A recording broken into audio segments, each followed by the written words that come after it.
Donc, l'exposé est intitulé Vers un nouveau printemps arabe. Bon, je vous avoue, c'était un peu un cadeau empoisonné de me donner ça, parce que le but de l'exposé, c'est de parler de l'ensemble de la situation du Moyen-Orient.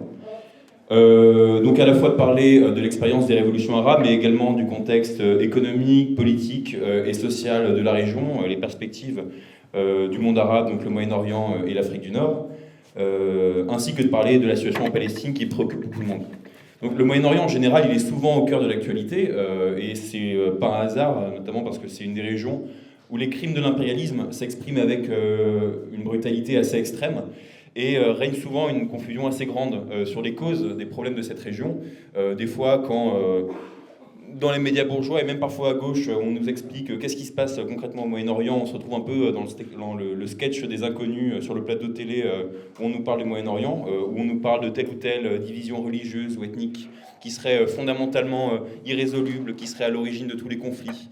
Ou alors on nous parle du fait que le peuple arabe serait un peuple de barbares qui serait inadapté à la démocratie, à la civilisation, qu'au fond le problème ça serait l'islam, le problème fondamental des problèmes du Moyen-Orient. Or, quand on parle de la question du monde arabe, l'éléphant dans la pièce, souvent, c'est la question de l'impérialisme et de la lutte des classes.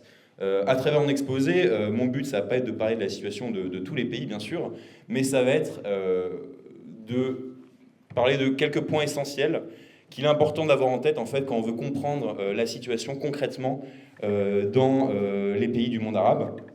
Quelques points, je ne vais pas pouvoir tout aborder, et je pense que ça sera surtout l'occasion de la discussion d'approfondir en fait la situation qu'il y a dans tous les pays de cette région-là. Mais également de montrer la centralité de la lutte des classes, parce que dès qu'on cherche des solutions aux problèmes qui se posent, on nous parle beaucoup de l'ONU, on nous parle beaucoup de tel ou tel parti bourgeois qui remplacerait tel régime dans tel ou tel pays, mais on ne parle jamais de l'activité des travailleurs, de l'activité des masses, des paysans pauvres, des peuples du monde arabe qui prendraient leur sort en main. Or, comme j'essaierai de vous le montrer dans cet exposé, le monde arabe est riche en expérience et en tradition de lutte des classes, de marxisme, de socialisme, et les travailleurs de cette région ne sont pas une exception aux lois du marxisme, aux lois du fonctionnement du capitalisme. Et là aussi, dans cette région, la classe ouvrière a un rôle révolutionnaire central pour l'émancipation de toute la région. Déjà, un point essentiel à signaler, c'est que la situation qu'on a actuellement dans le Moyen-Orient et en Afrique du Nord découle principalement en fait, des conquêtes coloniales et des politiques impérialistes des grandes puissances occidentales.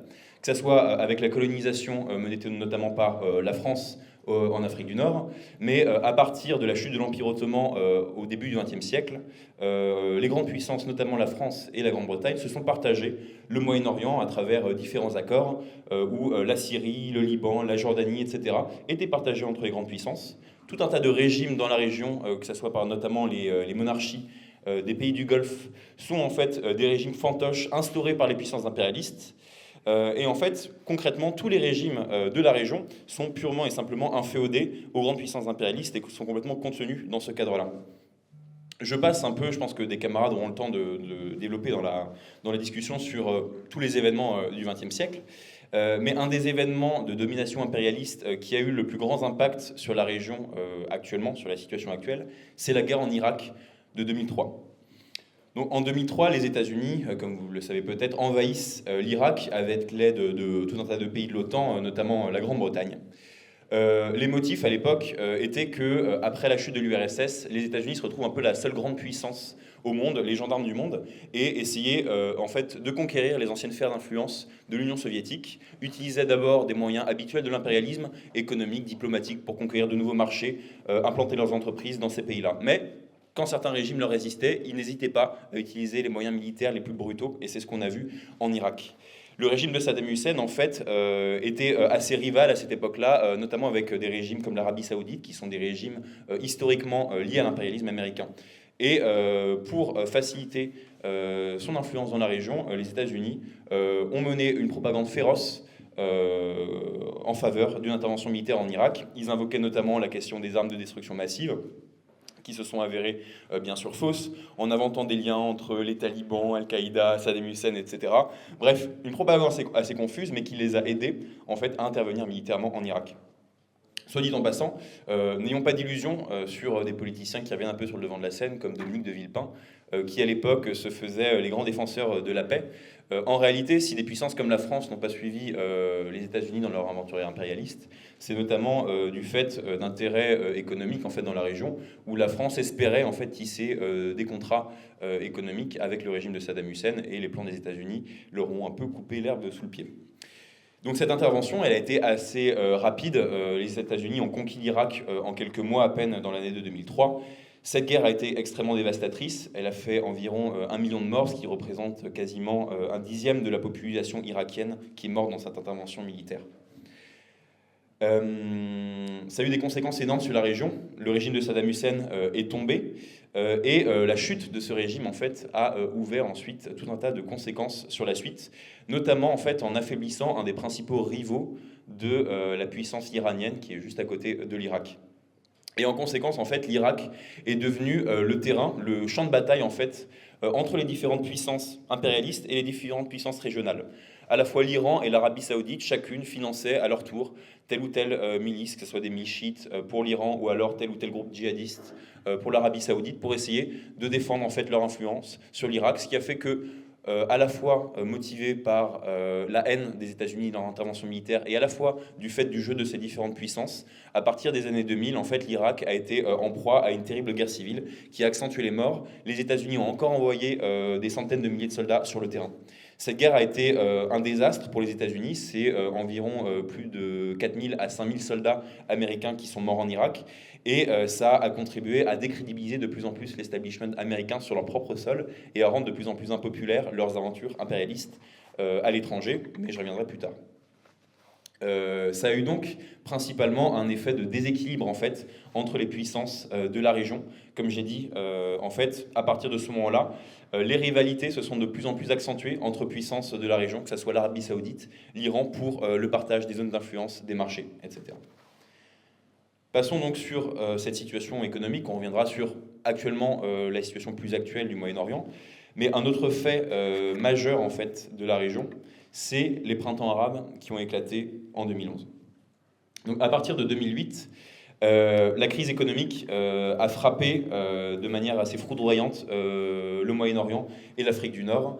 Augmentation rapide des prix, des émeutes de la faim qui éclataient dans tout un tas de pays, augmentation du chômage, notamment chez les jeunes. En Égypte, en 2009, c'était estimé à 50% des hommes de 19 à 25 ans qui étaient au chômage.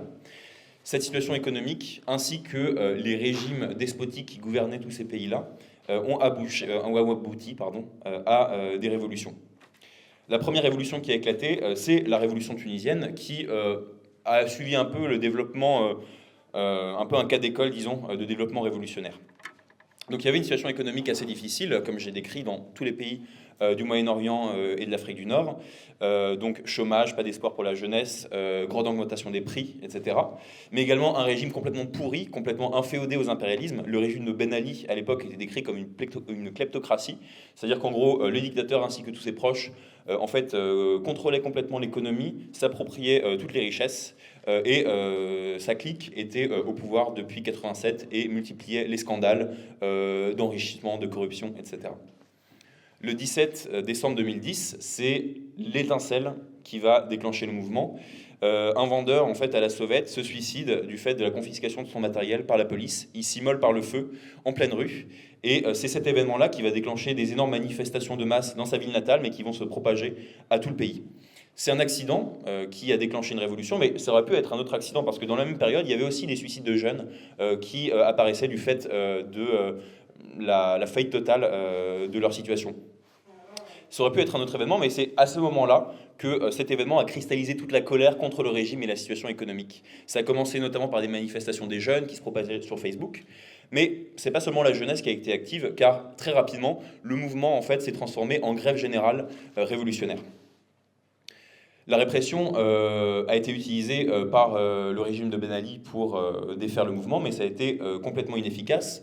La police a été utilisée, mais très rapidement, elle s'est retrouvée impuissante face à d'énormes mobilisations, mais également par l'autodéfense organisée par le mouvement. Le régime était totalement incapable d'utiliser l'armée, notamment du fait que la base de l'armée était constituée de jeunes issus de familles d'ouvriers, de paysans pauvres, et que le régime comprenait très bien que utiliser l'armée contre le mouvement signifiait très probablement organiser une fraternisation entre l'armée et les personnes qui se mobilisaient dans la rue.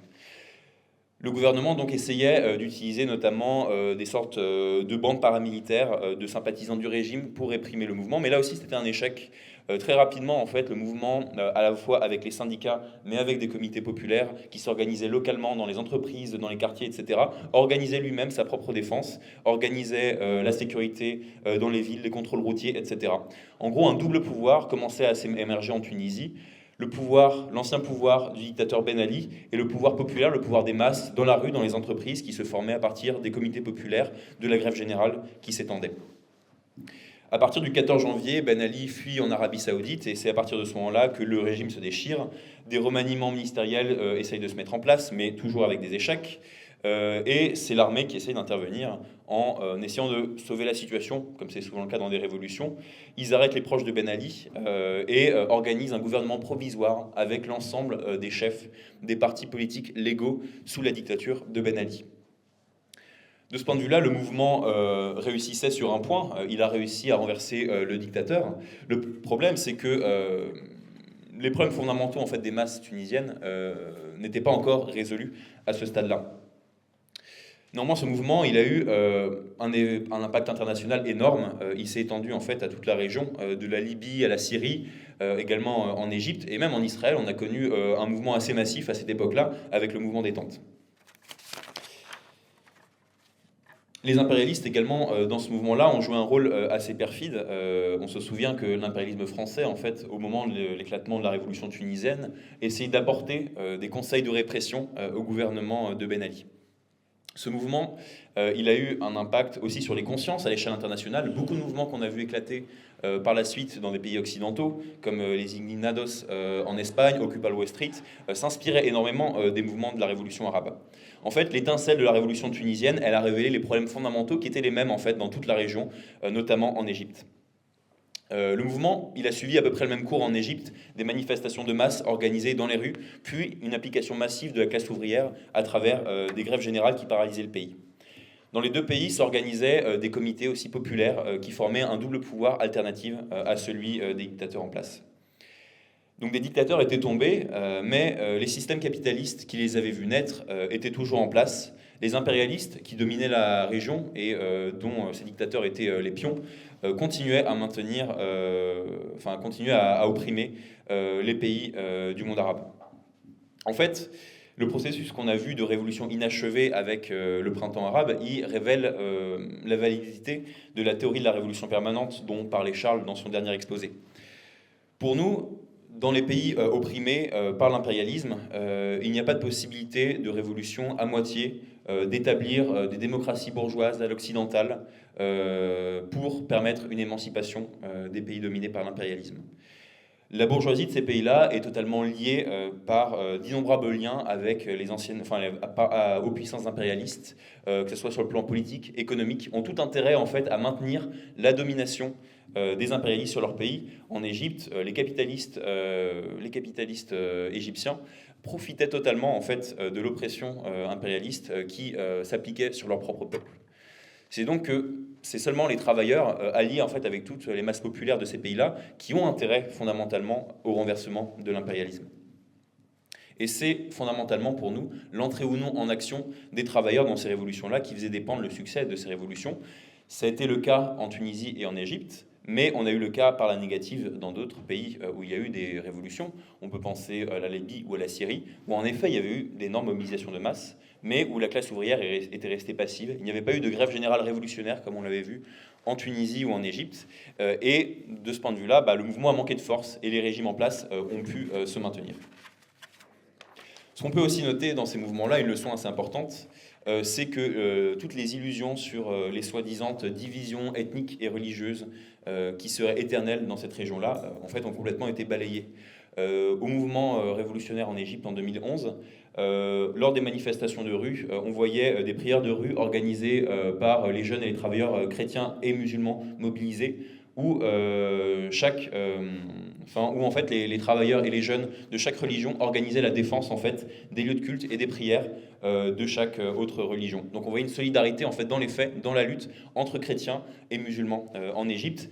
Mais dans tous en fait ces mouvements-là, à chaque fois il y avait une présence en fait extrêmement faible de tous les préjugés racistes, anti telle religion, etc. Également, on peut noter aussi l'importance de l'autodéfense en fait dans ces mouvements-là.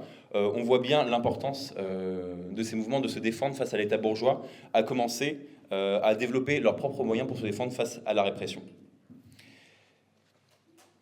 Un cas par la négatif aussi de l'échec de ces mouvements-là, disons une attitude à ne pas avoir, c'est celle du PKOT, donc le Parti ouvrier des travailleurs tunisiens.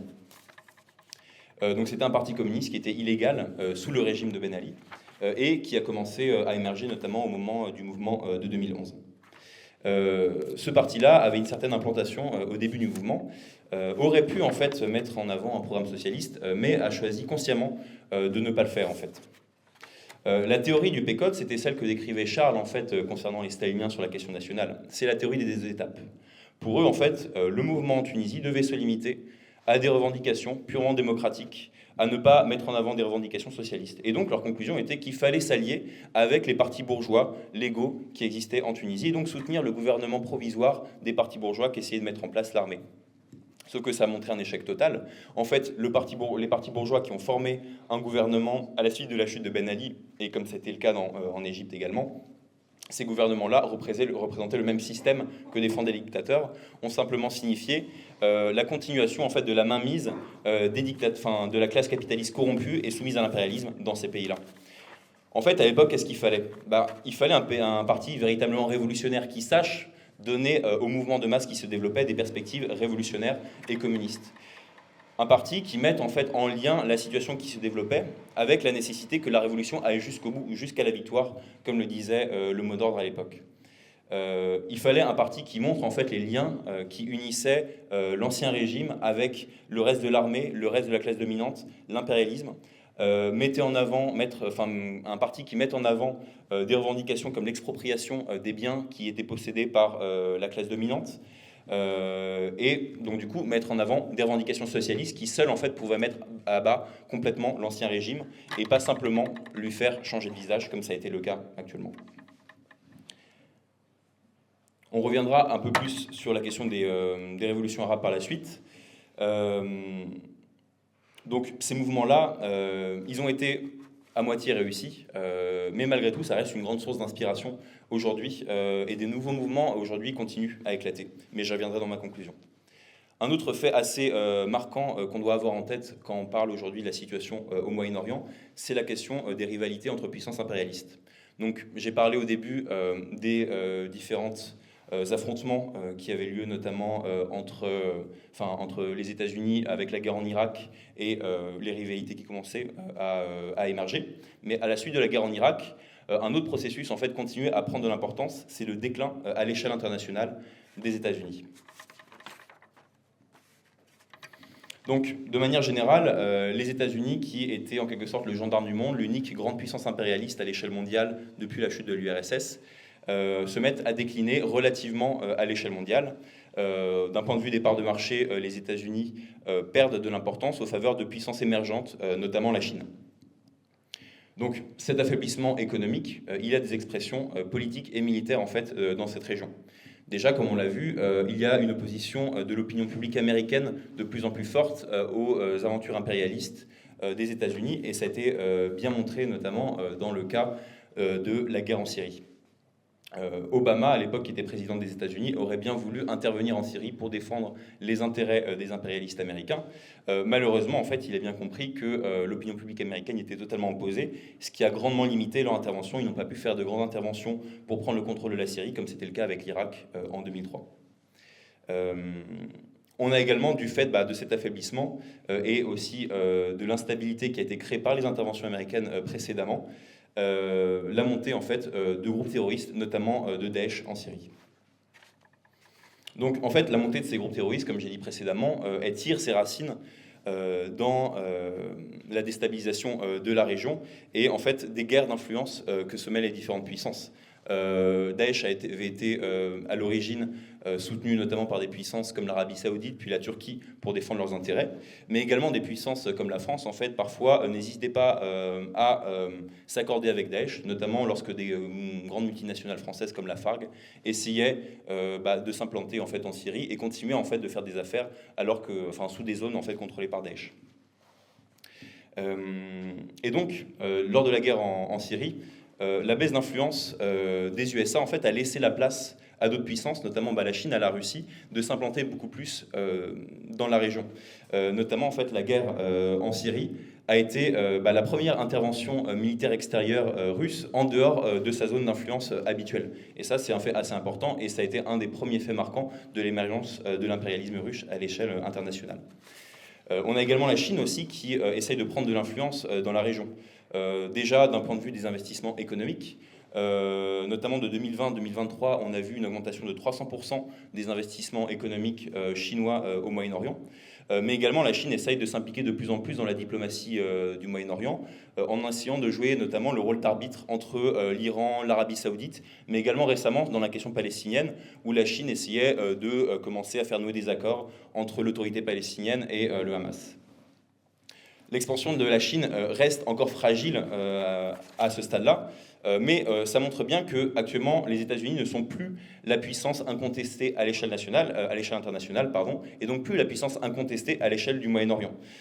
Cela veut donc dire qu'en fait, chaque puissance essaye de tirer son épingle du jeu, et d'anciens alliés des États-Unis, des alliés traditionnels comme la Turquie, membre de l'OTAN, ou bien l'Arabie Saoudite, en fait, essayent de tirer leur épingle du jeu au sein de cet affrontement, de cette guerre pour les influences entre les grandes puissances comme la Chine et les États-Unis. C'est le cas de la Turquie, en fait, qui très régulièrement se retrouve à contester les politiques américaines d'un point de vue militaire. On le trouve sur, par exemple, la question kurde, par exemple en Syrie, mais également l'Arabie Saoudite, qui essaye de plus en plus, en fait, de nouer également des accords avec la Chine ou la Russie, quand cela va dans ses intérêts. Cet affaiblissement des États-Unis, il explique aussi en grande partie le soutien infaillible qu'accordent les États-Unis à la politique israélienne, car actuellement, Israël est le dernier allié fiable des États-Unis dans la région. Donc, cette situation-là, elle rend la situation politique et militaire du Moyen-Orient assez inflammable. Et beaucoup, en fait, font des appels à la paix, justement, basés sur la question du droit international et également la question de créer un monde multipolaire. C'est notamment le cas à gauche, par exemple Mélenchon, en fait, qui, pour attaquer l'impérialisme américain, ses aventures militaires, met en avant la nécessité que le monde ne soit plus dominé par une seule puissance impérialiste, mais par de multiples puissances qui s'équilibreraient entre elles. Mais actuellement, la situation au Moyen-Orient, en fait, avec toutes les guerres et les luttes d'influence qui se mènent entre Chine, États-Unis, Russie, comme c'était le cas dans la guerre en Syrie, montre bien, en fait, l'échec total de cette théorie. L'affaiblissement des États-Unis ne l'a fait que rendre de plus en plus agressive pour défendre ses intérêts, comme on le voit avec son soutien envers Israël, et ne met pas fin justement au conflit. Et l'ONU, en fait, est totalement impuissant dans cette situation-là pour mettre fin au conflit. Ils ont bon passé des résolutions. Les puissances impérialistes, en fait, sont toujours au-dessus de cela quand leurs intérêts sont en jeu. Cela montre bien, en fait, qu'actuellement, la question du renversement du capitalisme n'est pas une question abstraite quand il s'agit du Moyen-Orient. Fondamentalement, on a besoin de mettre fin au système impérialiste, de renverser le capitalisme pour justement arriver à une paix au Moyen-Orient, pour supprimer les conflits tout simplement entre grandes puissances qui essayent de se partager le gâteau. Donc actuellement, les problèmes du Moyen-Orient, après les révolutions arabes, restent fondamentalement les mêmes. Les mouvements des révoltes arabes ont essayé de mettre fin à des régimes corrompus, soumis aux impérialistes. Ces régimes-là, soit ont été renversés puis changés en de nouveaux gouvernements réactionnaires. C'est le cas en Égypte ou en Tunisie, avec la montée par exemple de partis comme les Frères musulmans, qui se présentaient en opposition aux anciens régimes, mais se sont révélés être également soumis aux mêmes puissances impérialistes, ou alors avec l'avènement de dictatures militaires, comme c'est le cas en Égypte avec le gouvernement d'Al-Sisi. Mais également les problèmes de pauvreté, de crise économique, en fait, continuent de se faire toujours plus brutaux. La crise de 2008 ne s'est pas résolue. Les problèmes économiques fondamentaux restent les mêmes. La pauvreté, le chômage qui touche notamment la jeunesse, continue de frapper brutalement les peuples du monde arabe. Une situation également qui vient intensifier les problèmes au Moyen-Orient, c'est la question palestinienne.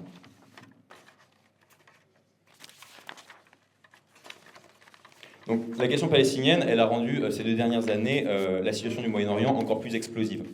Dès le 7 octobre, en fait, on a vu à l'échelle internationale, dans toute la région, en fait, des mouvements énormes apparaître. On a vu des mouvements en Occident, mais surtout aussi des mobilisations de masse dans tous les pays frontaliers et voisins d'Israël et de la Palestine.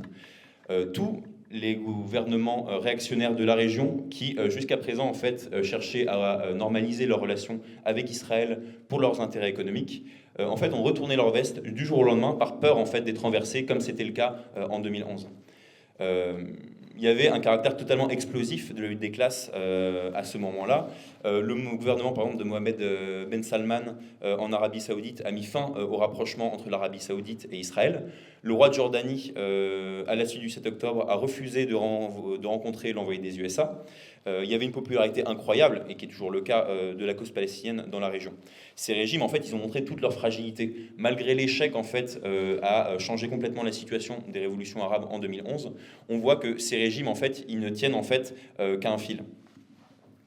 Ils ont changé leur position en apparence pour faire semblant de soutenir la cause palestinienne au vu du support écrasant que ça avait dans la région. Mais fondamentalement, en fait, il ne faut pas avoir d'illusion sur le fait que ces régimes soutiennent cette cause-là. Ces régimes, tout simplement, ils défendent l'intérêt de leurs intérêts de classe dominante, tout simplement. Comme on l'a vu dans les années précédentes, ils ont normalisé leurs relations avec Israël, avec les États-Unis, continuent en fait de trahir la cause palestinienne dès que leurs intérêts économiques sont en jeu.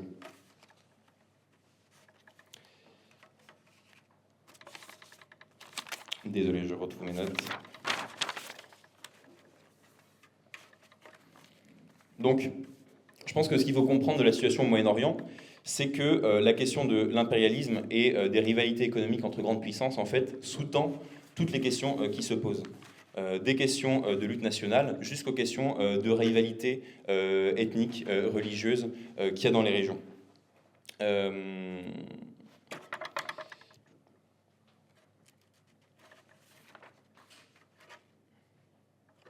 Donc oui, cette situation qu'on voit actuellement au Moyen-Orient, elle nous mènera inévitablement vers une deuxième vague en fait de révolution arabe, mais qui s'appuiera aussi sur l'expérience que les masses ont vécue lors de cette dernière révolution. Donc comme j'ai dit, il y a de nouveaux mouvements de masse qui sont apparus dans la région. On pense par exemple au mouvement du Irak en Algérie en 2019, mais également de forts mouvements par exemple en Irak, mais également au Liban. Je pense que d'autres camarades ont prévu de revenir là-dessus dans leurs interventions. Fondamentalement, en fait, ce que nous devons mettre en avant sur la question du Moyen-Orient, et notamment sur la question de la Palestine, c'est qu'il n'y a pas de solution réformiste aux problèmes qui se posent aux masses palestiniennes actuellement. En fait, les masses palestiniennes aujourd'hui comprennent bien qu'il n'y a pas d'accord de paix mené par l'ONU en fait, qui permettrait de sortir de leur situation. Les différents accords qui ont été menés par l'ONU avec les États-Unis et Israël ont mené au statu quo et au prolongement de l'oppression des Palestiniens. Les Palestiniens en fait ne doivent compter que sur leur propre force et sur la solidarité en fait internationale qu'il y a dans la région. Actuellement, on voit une certaine montée d'autorité, de groupes, notamment du Hamas, via la lutte militaire qui mène frontalement contre l'État israélien. C'était notamment le cas le 7 octobre, où en fait, avec la percée des troupes du Hamas à la bande de Gaza, la puissance israélienne, qui était vue un peu comme inviolable à l'époque, en fait, a pris un coup dans son prestige, et ça a apporté une grande vague de soutien au Hamas, qui est encore assez présente aujourd'hui. Mais ça, c'est un soutien qui vient seulement dans un premier temps, qui est seulement à court terme. Car au final, la jeunesse militante palestinienne va bien tirer la conclusion que la seule manière de faire avancer sa lutte réside non pas dans les actions militaires isolées, mais dans la lutte révolutionnaire de masse par les grèves. Et donc, en dernière analyse, donc aussi une lutte contre l'État israélien, et donc du coup l'autodéfense et la lutte armée. Mais il faut garder un certain sens des proportions, car la lutte révolutionnaire du peuple palestinien seul ne peut pas vaincre. En fait, seul un effort commun du peuple palestinien avec les peuples des autres régions peut aboutir à un véritable renversement du régime, de l'oppression et de la colonisation en Palestine. Et aujourd'hui, un des principaux obstacles en fait, à un tel mouvement, c'est justement les régimes arabes corrompus de la région qui sont totalement soumis aux puissances impérialistes et qui, certes, soutiennent la cause palestinienne dans les mots, mais en fait ne font rien pour aider les Palestiniens.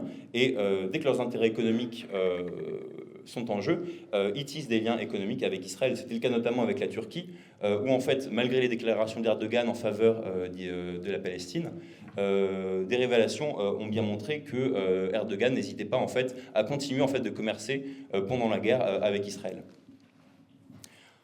Donc cet obstacle-là, il doit être complètement balayé, et c'est en mettant justement en avant un programme socialiste en fait que les masses palestiniennes peuvent en fait étendre leur mobilisation de masse au reste de la région, en s'alliant avec les travailleurs d'Égypte, de Jordanie, du Liban et de tous les autres pays arabes. Mais également via une telle mobilisation révolutionnaire sur des bases socialistes, pouvoir en fait tisser des liens et avec les travailleurs arabes en Israël, mais également avec la classe ouvrière israélienne.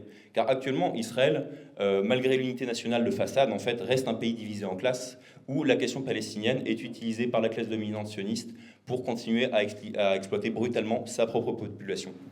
Un tel mouvement de masse aurait également des échos en Israël, comme ça a été le cas lors des printemps arabes, où le mouvement des tentes, un mouvement contre l'austérité, a été déclenché en Israël. Mais il faut se rappeler également que la plus grande mobilisation de masse qu'a connue Israël était une manifestation en réaction au massacre de Sabra et Shatila, des massacres commis par des milices chrétiennes libanaises en alliance avec l'État israélien. Donc des mobilisations qui ont rassemblé environ 800 000 personnes, qui étaient justement des mobilisations contre l'oppression palestinienne. Donc au final, la situation en Israël n'est pas figée, et justement un mouvement de masse pourrait réussir à briser en fait sur une île de classe Israël entre la classe dirigeante et les travailleurs. Un tel mouvement en fait balayerait les régimes corrompus et pourrait mettre en place en fait justement une vraie libération de la Palestine, car seule une révolution socialiste dans la région permettrait une véritable émancipation de la Palestine. Il ne faut pas de révolution justement à moitié. On ne peut pas se limiter à de simples renversements de régime. Il faut aller au-delà, aller vers le renversement du système capitaliste, des classes dominantes pourries en fait qui soutiennent ces régimes-là et qui les ont fait naître. Le Moyen-Orient, en fait, a été balkanisé pendant des dizaines d'années, depuis la colonisation et la domination par les puissances impérialistes. C'est une région avec un potentiel énorme, des ressources naturelles énormes, et avec une culture extrêmement riche. La domination par les impérialistes, en fait, détruit cet héritage et limite totalement ses potentialités. Un mouvement d'ensemble en fait, de la classe ouvrière et de tous les peuples de la région permettrait justement d'unir les différents peuples à travers les divisions nationales, ethniques et religieuses. Un tel mouvement mettrait à l'ordre du jour justement le mot d'ordre de fédération socialiste du Moyen-Orient. Une telle fédération en fait, permettrait un développement économique harmonieux de la région, de détruire les différentes frontières nationales dressées par l'impérialisme et de régler pacifiquement les problèmes religieux et ethniques qui se posent. Car, fondamentalement, aucun travailleur d'Égypte, aucun travailleur de n'importe quel pays de la région n'a intérêt à l'oppression de telle minorité ou de telle minorité. Ces divisions-là, en fait, comme je l'ai montré, ont toujours été utilisées par les puissances impérialistes pour diviser les peuples et diviser pour mieux régner et fragmenter les populations pour éviter toute rébellion et toute mobilisation. Actuellement, beaucoup sont sceptiques de cette solution de fédération socialiste du Moyen-Orient, voient ça comme une solution utopique, comme un projet très lointain. Mais au final, que ce soit à travers la révolution arabe de 2011, mais également via d'autres expériences, la classe ouvrière, en fait, s'est toujours mobilisée à travers l'histoire dans la région du Moyen-Orient et a toujours été la principale force et la force la plus efficace pour renverser les régimes corrompus et pour lutter contre l'impérialisme. C'était bien sûr le cas en 2011, où les pays où la classe ouvrière a été le plus active, où les pays où la classe ouvrière a mené des luttes, des grèves générales révolutionnaires, comme en Tunisie ou en Égypte, c'est là où les dictateurs ont pu être renversés. Mais c'était également le cas en Palestine.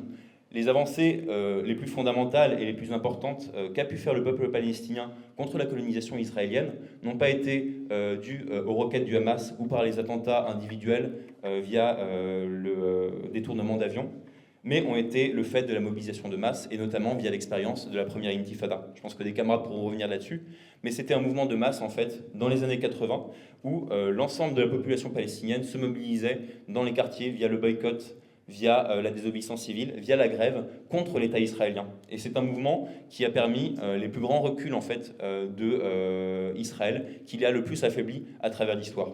Donc c'est ces traditions-là, justement, ces traditions de lutte de masse, de lutte de classe dans la région, que nous, on doit défendre en tant qu'international.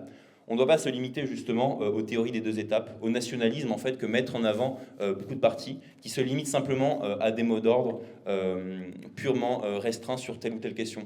Nous disons que on peut libérer la Palestine simplement avec une lutte militaire isolée, en créant un État palestinien capitaliste à côté de l'État d'Israël, par exemple. Actuellement, l'impérialisme qui domine la région ne permettrait pas le développement d'une Palestine indépendante, ne permettrait pas justement l'indépendance ou le développement libre et autonome de tel ou tel peuple dans la région. C'est le renversement total de ce système via lutte de masse qui est la seule horizon possible à travers une révolution de toute la région, une alliance de tous les peuples de la région à travers un nouveau printemps arabe qui permettrait justement une véritable coopération entre tous les peuples, un véritable développement économique, l'exploitation en fait de tout le potentiel de la région, l'arrêt des divisions ethniques et religieuses entre arabes, juifs, chiites, sunnites, kurdes, druzes, arméniens, druzes, coptes, etc. L'arrêt de toutes ces divisions nationales-là pour créer enfin un véritable État prospère sur le modèle de la Russie soviétique dans ses premières années, comme on en parlait Charles, justement. Donc, notre international met en avant ce mot d'ordre de révolution socialiste dans la région, de nouvelles intifadas, de nouveaux printemps arabes et d'une fédération socialiste du Moyen-Orient. Merci.